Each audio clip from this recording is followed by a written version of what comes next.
Dear colleagues, welcome again to the Dental Online College. My name is Hajto, and this is the second part of my presentation on my functional concept.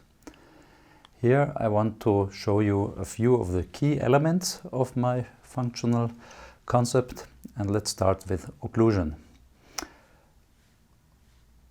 What is the role of occlusion in CMD problems? We had that in the first part of my lecture. I already mentioned it there, that there are different opinions on that. There are experts who say it doesn't play a role at all, and others who say how much bad can come from disturbed occlusion. Let's look at the definition. What are possible malfunctions? What are possible disturbances in occlusion? That is, on one hand, if the maximum intercuspidation is not really stable, if there are contacts which are premature or there are only a few contacts and it's not really stable, you can see that best when you take two study models and they cannot really fit on each other because they are somehow they're moving and wobbling and not stable on each other. Also, interferences, when you have contacts that disturb the patterns of movement, and usually we want to have a canine guidance so that the posterior teeth, they are in disclusion and they are not getting in contact with each other in jaw movements at chewing and articulation. So Ash even said that contacts that interfere with parafunction can also be seen as interferences.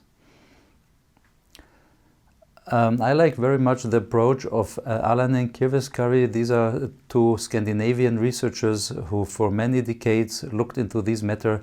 How does occlusion play a role in functional problems or at all or not? And they explained that almost all problems or all pathological states, there are multifactorial. There is not only one single cause that causes an illness or some ailment, but usually several things have to come together. And if there are several risk factors, then it's multifactorial. Very seldom a single factor causes a problem alone. If there are several of these complexes, then it's called multicausal, because there are several of these causal complexes that can lead to a certain pathology. And the hypothesis is that in CMD we have exactly this. There are several of these complexes that lead to pathology. This slide, you see that if there is one factor that has to be present in all of these complexes, then it's called a necessary factor, because without this there never be some problem. So that is possible, but it's also possible that there is a completely different complex which consists of other factors which are not related to the other one. So then we don't have a necessary factor in this situation. So in CMD it might be, and that is quite plausible and I think very probable also that it's like this, that you have several combinations of risk factors that can lead to the illness itself or not. And adaptation plays a big role, of course, but it can be that a trauma and stress lead to this with a lack of adaptation, or a disturbed occlusion and stress in conjunction with the adaptation. And this model also can explain why there might be complexes that also work without occlusion, and that makes it difficult to decide how important or which is the role of occlusion. And it also means that patients might have a disturbed occlusion and no illness at all, because other factors are missing. So this does not mean that we can exclude occlusion from the pool of possible risk factors. I want to show you this case here. It's an adapted case, a clinical case, meaning that here the patient adapted perfectly to the situation he had. He came to us, a patient around 60 years old, and he lost several teeth in his life in the lower jaw. And you see here that the occlusion is not at all as we would expect it to be in a good situation. The SPI curves are too deep, and you see a lot of attrition and lost tooth substance, and in the upper end in the lower jaw, and there is crowns that don't really have a good shape, quite flat, everything. And the question is this pathologic? Is this patient so problematic? We have to make a full mouth reconstruction and give him canine guidance and send him to orthodontist and do everything in a perfect way? Or can we just leave it as it is? Or do we have to do something in between, some smaller measures? Let's look here at the findings in the mouth. The tooth 3-3, that's the lower canine on the left. The FTI numbering system, it has to be removed. It has an apical cyst, and with that we need to make implants in the lower left quadrant to replace this long bridge. Now, this is my functional form, which I fill out when I do a bigger functional checkup. And let's look first at what the patient tells us in the anamnesis. He says he has no problems at all, no pain, no headache, he doesn't hear anything in his joints, he never had some trauma, no problems with finding his bite, and he feels absolutely okay and healthy.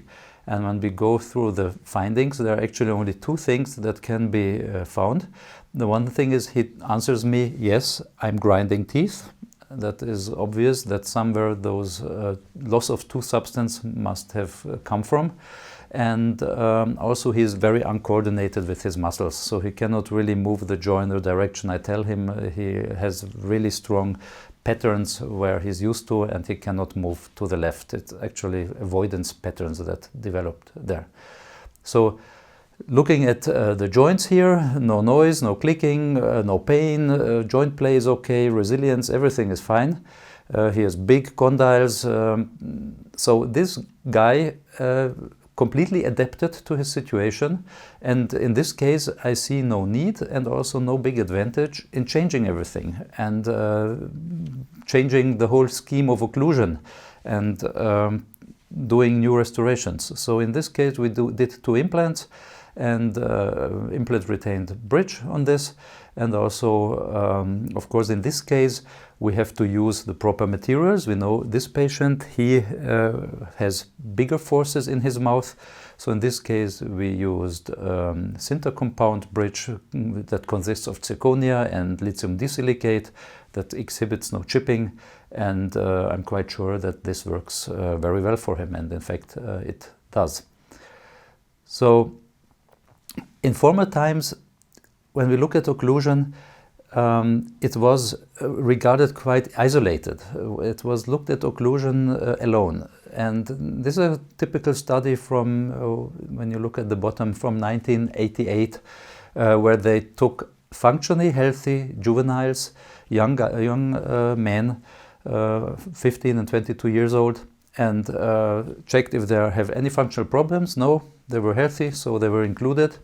And then it was looked how many occlusal interferences do they have. Are there some contacts, dynamic contacts? And then they found, 88% actually have these, so almost everybody, but they are healthy. So the first idea was to say occlusion does not play any role in developing functional problems. This study is really important, and the classical study, the Kievaskari-Alanen study, because these did a different approach. They also took healthy patients, in this case females, younger than 45 years old, and all without dysfunction, and randomized them in 2 groups. And in one group they did occlusal. Of course, these patients, they also found a lot of interferences because they simply are there in the patients.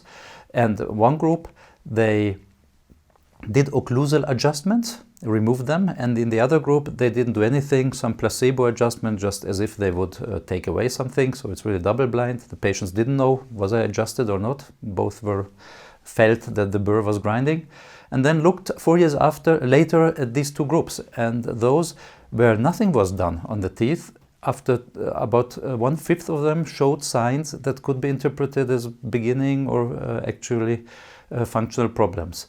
And of those who were adjusted, only 4% showed this. So it means that by removing the interferences and optimizing the oklüzal patterns, the risk was reduced for developing functional problems. And that is actually the role of occlusion. It's a risk factor. And it's also something we can do something about as dentists. And we should look into this. It's our job to help our patients by identifying these and removing them. But for that, we need a concept. We need to know how is a good occlusion, how should that be? And let me show you a few things only on this. This is a study from Eugen End, a German dentist. He developed the Vita Physiodent's teeth, the prosthodontic teeth. And what he did already years ago, he looked at many healthy models of dentitions and wanted to find out how many contacts are there actually in nature. How did nature design this? And what he found is really interesting. 4/5, so 80% of all contacts are on the posterior teeth. We don't have many contacts in the anterior region. And out of these 80%, again, most of them were on the supporting cusps, in the upper on the palatal cusps, on the lower on the lingual cusp, on the central inclines of these cusps. There were also some on the external inclinations, on the external walls, but very few on the marginal ridges and very few on the other cusps, the covering cusps, which are not the supporting cusps. And this we should, when we do functional work, we should try to do as nature does, because that really has some reason why nature developed teeth the way they look. And for me, a good functional prosthodontic work and restoration, it happens 80-90% in the lab, because we as dentists can do so much as we want to do and diagnose and do pre-treatments with splint and whatever. But in the end, what has to work a lifetime is what the dental technician does in his hands, and that is he has to know how to make teeth. And I see also some deficits there in many dental technicians, especially lower molars often look really not as they should and are not functional. For this, press technique is ideal. Pressing ceramic after such a wax-up, it really gives you the morphology and the shape of the tooth exactly as it was designed. You cannot reach this really with layered ceramic when you put ceramic powder on top. So this is this case, the result that you can see here on the model and also in the mouth. And these are teeth that not only look like teeth and are highly aesthetic, but also function like teeth and have the freedoms of the pathways and the contacts as they should be. Let's look at dynamic occlusion and the movements. Of course, also group guidance or even balanced guidance and occlusal patterns that the patient already exhibits when he comes to us can work for many patients. The problem is that we as dentists and dental technicians have big difficulties to replicate these exactly. It's already very difficult to replicate a good static occlusion and make that really equilibrate that perfectly. Now, to reach the same thing in movements, in a dynamic occlusion, where all teeth have to be in contact simultaneously in all directions, that's almost impossible with the articulators we have, which are rigid, and the plaster models and things that don't compensate for the elasticity actually of the jaws and the intrusion of the teeth. So that's really hard to do, and you have to do a lot of work in the mouth for fine and finest adjustments. So that's why the canine guidance, anterior canine guidance, is such a good concept for us, because it allows us, with our limited practical abilities or manual possibilities, to reach a good result. And the canine guidance simply means that in excursive movements the canines take over and disclude the posterior teeth, and in protrusion the anterior teeth are those who take over. So in fact the anterior dentition protects the posteriors in movements, in eccentric dynamic occlusion, and the posteriors protect the anterior teeth when there is static occlusion, maximum intercuspidation, because the anterior teeth shouldn't have strong centric contacts. Of course, movements at the patient, they are not excursive. Nobody runs around and moves his jaw outside. What happens is incursive movements. When we chew, when we put food on one side, our jaw moves to one side and then goes back to the middle. And then it's important that the canines take over, and they are like sensors. It's a neuromuscular programming, and it's not a mechanical system, our jaw. It's a cybernetical system. That means it's steered by impulses, by nerves, and the canines are the ones that say, okay, now we are almost closed, muscles relax, and that is how the human system is built, and that's why it works for almost all patients really well. Of course, there are always exceptions. This, I think, is interesting aspect of the whole thing, and right now I just want to give you a few pieces and bits so you see how actually interesting also this field of function is, and how interwoven with dental technology. The dental technicians also need to know about this. Here again, Kulmer from Innsbruck, they did, and his group and others, many studies on the question, how are teeth constructed in nature so they really function well, and they found that the buccal cusps of the upper teeth, they get flatter and flatter. That is actually the Wilson curve that we know, that the teeth going to the back, they flare up. And that is important because we get closer to the joint and we need freedom of space there. And that means that if you see work from a lab or crowns that look like here on the left side with the red lines and everything is identical, that's not right. The distal cusps on the posterior teeth, they are too long, too steep, and they will collide. So they have to get flatter and flatter, as you see here on the right image with the green lines indicated. That's very important. And another thing that can help to create this space that's necessary is a sufficient transversal space or cusp-to-cusp relation. Very often we have jaws that are a little bit too wide, lower jaws, and then it's very close. We have a very close occlusion there. And the moment the patient moves his jaw, it will collide and grind on each other.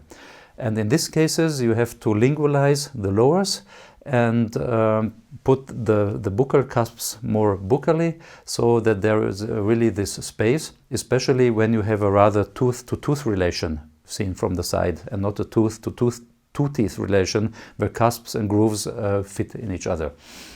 And if you know this, then you also see this with the patients when you start looking. And the way you see it here on the left image, where that distal buccal cusps is really too long and too close and interferes with the occlusion, that has to be shortened and put a little bit more outside, as we did in this case than with the occlusal onlays, and changed it. Again, I have to repeat myself here, your dental technician needs to know about this. He's the one who makes these, but also we can of course change it, and also on natural teeth we can do some adjustments. Another case, very similar, as I said,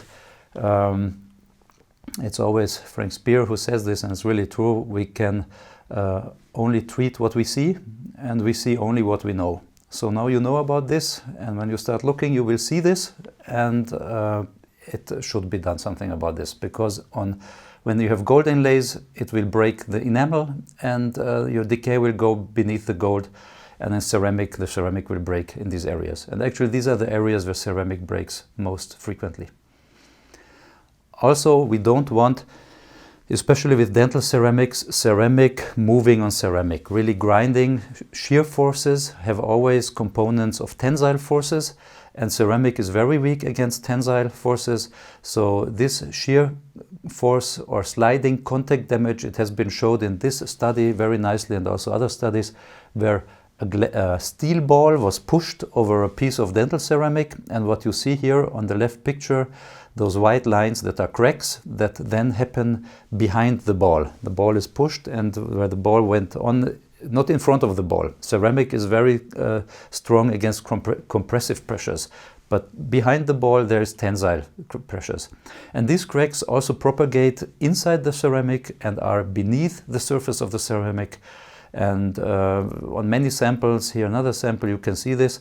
Often cracks even appear in the inside of the ceramic, not connected to the surface. So this is the best way to destroy ceramics, to have them move, grind on each other. And that means you have to look in your checkups and also when inserting ceramic work for these contacts and remove them, because this is a risk factor not only for function but also for your ceramic. Let's look at another point which is related here. This is a good method to find these dynamic contacts. You can find them if you do a model analysis and mount the models in an articulator and look for that. But if you want to check in the mouth, you can take a piece of wax like this. This is a thin piece of green wax, and you let the patient close it only slightly. Tell him not to bite through it, because we don't want to see those contacts that he has when he closes down. We want to see the contacts in movement of the jaw. And then you let the patient slide his jaw to one side and open. This can be practiced with the patient or repeated. And then when you take this out, you see very well where teeth were in contact with each other. And then again, you can place this on a study cast and usually find these areas then as small abrasive facets on your models, and you see exactly, have a very good analysis where you have dynamic contacts and where not. You can then draw with a fine liner through and mark them, and usually these are the areas where you find them on the cusps, on the inner slopes of the cusps, depending on which direction they happen. Here you see how it looks when this was not respected, when these contacts were left. Ceramic can break, enamel can break, so there are several problems. Composite fillings, of course, can also break. These interferences are especially important when we do anterior restorations, because very often they are interconnected.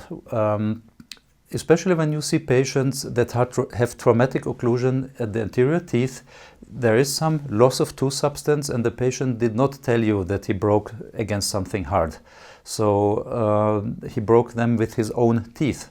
And usually not teeth break teeth, they're same hardness, but muscles break teeth. And why do muscles break the teeth? Because they are in a wrong situation, the steering is not right. And in these cases, when you see traumatic occlusion in the front, look at the back. First thing you have to think about, look at the posterior teeth, and you will almost always find interferences. In this case, it's the exactly same case. You have a big balance contact there, the red one on the tooth, and then the patient has some avoidance patterns. He rests his teeth in the front, everything is disturbed, and he breaks his anterior teeth. And then you can do your composite buildups or your ceramic. It will always break because you first have to remove this, either by occlusal adjustment or, if it's too much, doing a tabletop onlay and change this. One word for canine guidance. This is important because very often I see that this is done wrong on restorations, especially crowns. When crowns are done, often we dentists don't have so much space, don't give the dental technician enough space. So then the dental technician has no way to make a thin crown and makes the crown thicker than it should be, and then it is convex and bulging out, and that is bad. This is not the way a canine guidance should look like. It should be flat, or it should start flat and then become steeper, so it's concave. That's the way on the canines the surface has to look. And in those cases where there is a gap between lower and upper canines and the teeth don't touch and the canines cannot take over for this guidance, we have to create that. And that can be very simply done with pressed ceramic. We call them chips because they're really only just small ceramic chips, which you put on additionally. You can do this often non-prep, not even prep, just roughen up the surface of the tooth where you want to bond, and then the dental technician makes a small pressed ceramic piece. And here you see on the left picture that the canines are in a nice close relation. There's no gap anymore in between, and in eccentric movement, the red color here that you see shows where the canine takes over the guidance. And sometimes you have to adjust the length of the tooth for aesthetics, because teeth become sometimes a little more longer. But as the guidance is usually not on the tip of the tooth but on the inside, you can shorten also the tooth and adjust it. I never saw a problem in that. And if the gap is really big between the two teeth, you can also put some ceramic on the lower. So that always depends on the case. If you do it only in one jaw or in both, or lower, upper, you have to look at that on your study cast and find where it fits in best, such a ceramic buildup. In this case here, there are two Emax cusp tips replacements that blend in very nicely, especially with this material. You have a lot of colors and translucencies to choose from. So this is one piece I want to show you. I don't know how well this is available in other countries. In Germany it's not directly available. We ordered this from the USA. My new partner, Costin Marinescu, who is a student of Frank Spear and also visiting faculty at Spear Education. I learn a lot from him concerning these functional concepts. He brought this with him and showed it to me, and I really like it. It's a great tool. You can order it online from Penke or Great Lakes Ortho, and it's a leaf gauge. That means it is thin slices of plastic, 60, and it's 0.1 millimeter, so you can add and remove as you like. You can sterilize it and reuse it for several patients. And with this, the principle is the principle of the Lucia jig, where you deprogram the muscles by making a tripodization with the joints and an anterior jig. But with this tool, you don't have to build a jig in the mouth with composite and grinding it down and rebuilding, and then it falls off, and all these problems you have, and working palatally in the mouth and adjusting the inclination. So here you just select as many of these leaves as that you disclude the posteriors, and you can put this to many uses. You can use this as a quick check if there is some interferences, some non-simultaneous contacts. You can see if the jaw position is off. This leaf gauge can also be used for equilibration, for adjusting occlusal contacts, like I did here. This was after the insertion of two ceramic onlays. And as the contacts are on oblique slopes and it can push the jaw a little bit left and right, when you put in the leaf gauge, you let the patient move his jaw a few times forward, slowly, so to deprogram the muscles. And then when he closes down again, then you see which is the first contact that appears. So you select the number of your leaves so that until the first contact comes, and then you remove that and you go lower and lower and can very finely adjust occlusion. I like it very much. You should try it out and see how it works for yourself. So this is equilibration. We try to make contacts, occlusal contacts, simultaneous, and for that we need to be sure that we are in the right jaw position. And the big question here, in German we say the Gretchen question, the Gretchenfrage, because this is Gretchen that asked Dr. Faustus from Goethe what his opinion is, if he's a religious man. So that is a big question. And he, being with the devil, of course, was not such a religious man, but this, when we say this is a decisive question, that is in German the Gretchenfrage, and that is, do we change the bite of this patient or not? Do we just leave it as it is, go through to the restoration, or do we change his complete scheme of occlusion and the jaw position and reprogram the muscles? And this is my scheme from the first part of the presentation. If you haven't seen that, you should also check that out, because that explains this concept here. And when you work with this functional concept, it's clear that there are several stations where equilibration is possible and sometimes also necessary. So yes, I change a lot the bites of my patients. When being a beginner of dentist, I didn't do that at all. And those of you who never changed a bite of a patient, you should maybe start going to courses and learn this, because there are always patients that need their bite changed. So it's also easy to find out, because with a splint we can work absolutely non-invasive and reversible. Nothing happens on the teeth. Splint can always be done. And also with such a splint, we learn a lot. It has a high diagnostic value. So during a splint we can make our decision, we come closer to a decision if we should change the bite, yes or no. And there are also patients that actually need a change of their bite situation, but they don't want to do it, they cannot afford it, they don't have the time, it's not so bad, they're quite adapted. So these patients prefer to stay on the splint for many years. And it's no mistake to go into a splint therapy. So what are the advantages of splints? I think everybody of us knows that. Absolutely non-invasive, reversible. We can very simply eliminate all interferences, build the patient a canine-guided concept, test it, how well he can live with that. And it relaxes the muscles, that's proven. And as I already said, has a diagnostic value. Here we see an example for that diagnostic value. What you see here is a groove that the patient ground into the splint, and after 2 weeks you see this is a bruxer. He really works this way, and that's a valuable information. Or you see the patient is quite relaxed and doesn't leave any signs on his splint. But the splint has also disadvantages. Nothing in dentistry is a perfect solution. We cannot really control how well the patient wears the splint, the compliance. Does he really wear it, or does he just tell us that he has it every night in his mouth? And often we have to increase the vertical dimension quite a lot, and that's not always ideal. Often we want to stay closer to the actual vertical dimension. And unfortunately there are also patients who don't tolerate it. They say, I'm gagging, I cannot, I spit it out at night and I don't like it. So it doesn't work for everybody. This is an example how a splint looks like. The way we do it, it's a classical Michigan splint, relaxation splint, flat on the back, completely flat, and then an anterior and canine guidance that discludes all the posterior teeth.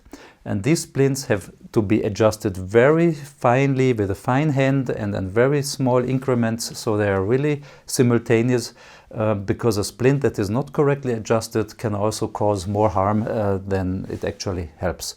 These splints can also be done in the lower jaw, as you see here. That works as well. And then the other way to do equilibration, and I use this quite a lot, are these tabletop veneers or repositioning veneers.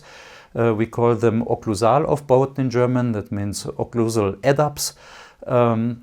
These are made in the lab, made of dental composite that I use in the mouth, hybrid high-strength filling composite. So they have a good resistance against abrasion. And they are bonded separately, one by one, on the teeth, and have actually the same function as a splint. It's more a permanent splint that is in the mouth all the time, so it works all the time. Compliance is not the question here. And I like them very much because they add up only a little to the vertical dimension. I can adjust them in the mouth like a splint and add to them, remove. And this is for me the way to equilibrate a new occlusion before I then go into restoration, in the restoration phase. And the big advantage is also that I put a lot of effort in equilibrating the patient, giving him a new occlusion, and then I don't have to do all the work at once. I can work tooth by tooth, quadrant by quadrant, and always have my occlusion stable. I work the same way as I would with a patient whose occlusion is fine, and where I restore the teeth just without any change. And that's really simple to use. Okay, finally I want to show you a clinical case that illustrates these principles and concepts in short. This is a patient that came with his request. He was irritated by his anterior teeth, a quite young patient in the mid-30s, male patient, and his anterior teeth were translucent and breaking and getting shorter and shorter.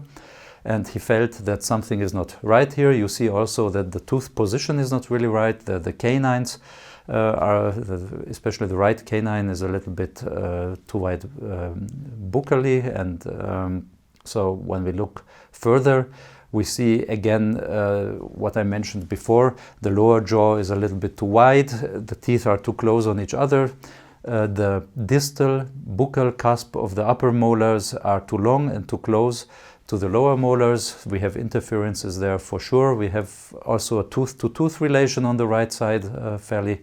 So it's not ideal. He also wanted his amalgam fillings to be removed with a tooth-colored option. And this is a case where when I have no idea on function, and I think the first years I started as a dentist, I also treated cases like that and would have done it in a way. I do him a few veneers on the anteriors and ceramic inlays and the posteriors, because these are intercoronal fillings, amalgam, and the idea is to preserve tooth substance, and we do like, 16 ceramic inlays and veneers, and I would have thought that this is a fairly sufficient treatment.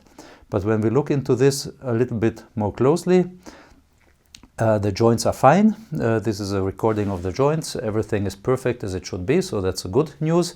But when we look at the casts, this is really not acceptable. This patient with his beginning 30s has too much loss of tooth substance on the anterior central incisors. Also the cusp tips of canines and premolars and molars are gone.